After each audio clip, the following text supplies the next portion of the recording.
Hey, what's up, y'all? I'm still working on this barbecue pit out here, and I was gonna do another video on it. Like I said before, I was gonna do a video on the whole thing, and it's just time-wise. Honestly, this thing is supposed to be done, and time-wise, it's not done. It's close to it. It's almost done. But I got one spot I got to weld. It's gonna be overhead welding, and I was gonna show how I do that. Kind of talk about it anyway. I don't have the arc shot stuff. Everybody knows that, so I can't really show, under the hood what's going on. But I was gonna try to give you an idea of what I do it. Some people may be looking for tips on it, maybe not. Somebody's always looking for something. But anyway, I was gonna do a video on it. And here's the pit right here. Like I say, it's really close to done. I got tarps everywhere because this rain is on the way, and I'm trying to tarp everything down so I can keep working. But this is the warmer box. I still got to get gaskets, get the racks in it. You call it a warmer box. You can't cook in that thing, honestly. There's a drawer for some storage, and that's a new feature that I hadn't been doing on them. But always adding new features to everything to broaden it. Make people want them more. There's burners on the back side. I just uploaded a video of the propane assist in the firebox. This thing is big.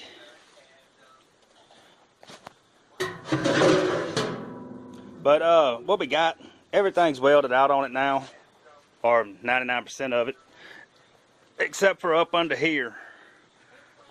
If you can see right there. And I may not even need to weld that, honestly. But I'm gonna do it anyway, just so I'm not getting leakage coming from in there to down here. I really don't think it will, but I'm gonna weld it anyway. So anyway, what we're gonna do,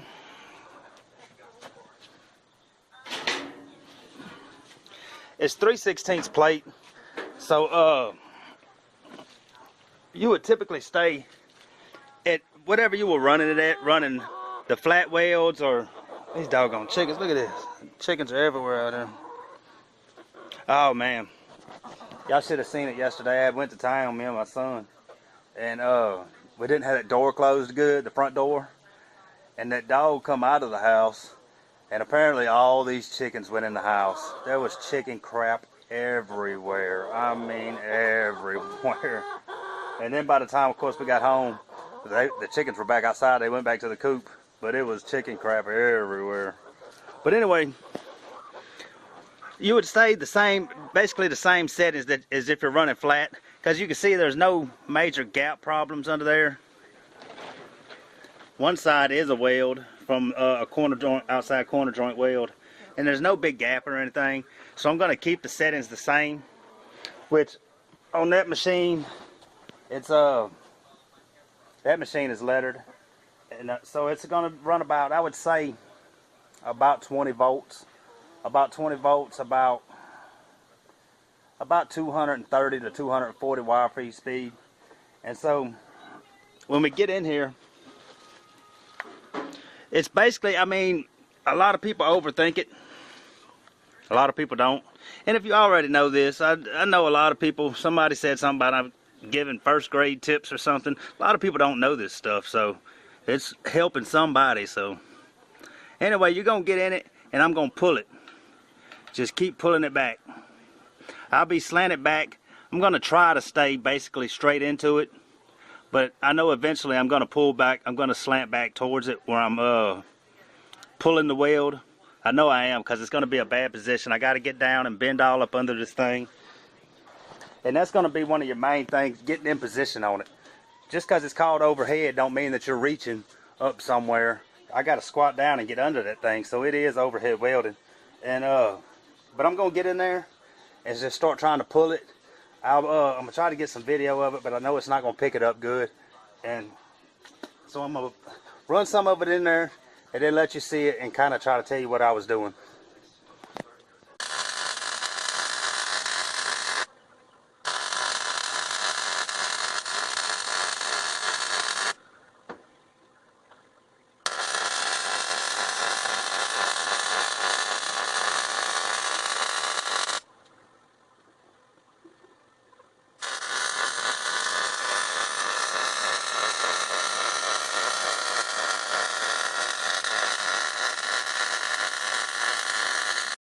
Alright, y'all.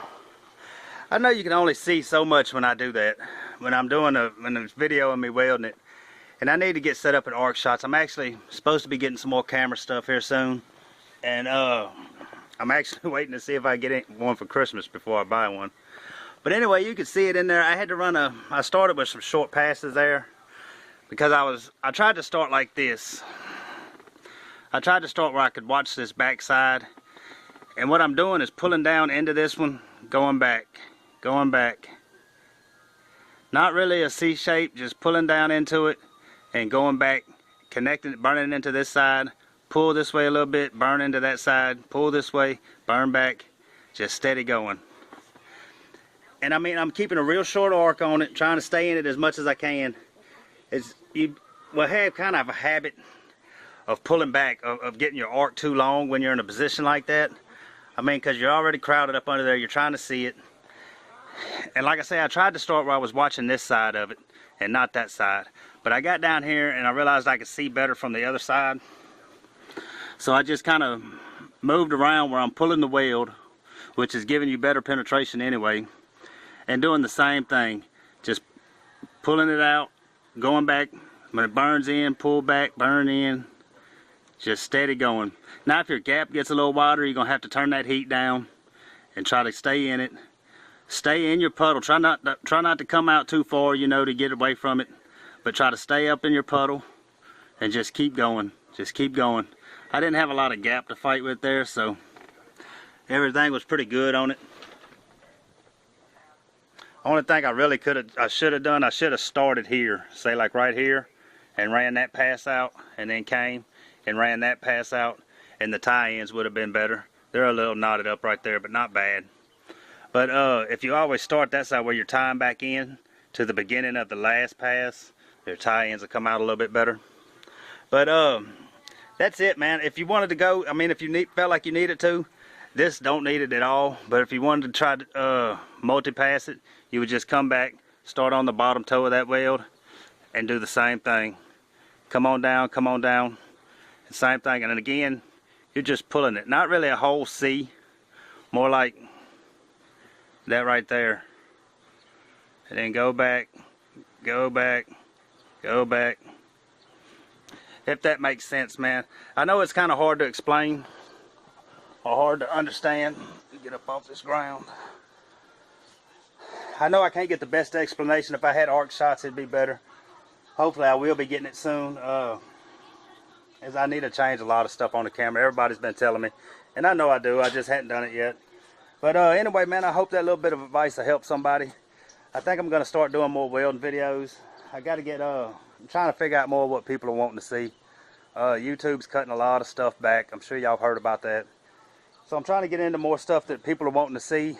I've done so many barbecue pit videos. And I know a lot of people like the barbecue pit videos. So I'm not going to quit doing them. But I got a lot of craft type stuff coming up. Because it's wintertime, springtime's coming for the farmers markets and stuff. So I'm going to have a lot of that stuff going. But man, I hope those couple tips help somebody. Like I say, keep your heat the same. If your gap is bad, go down on your amperage a little bit, your wire speed, and just try to stay in there. Try to stay a short arc.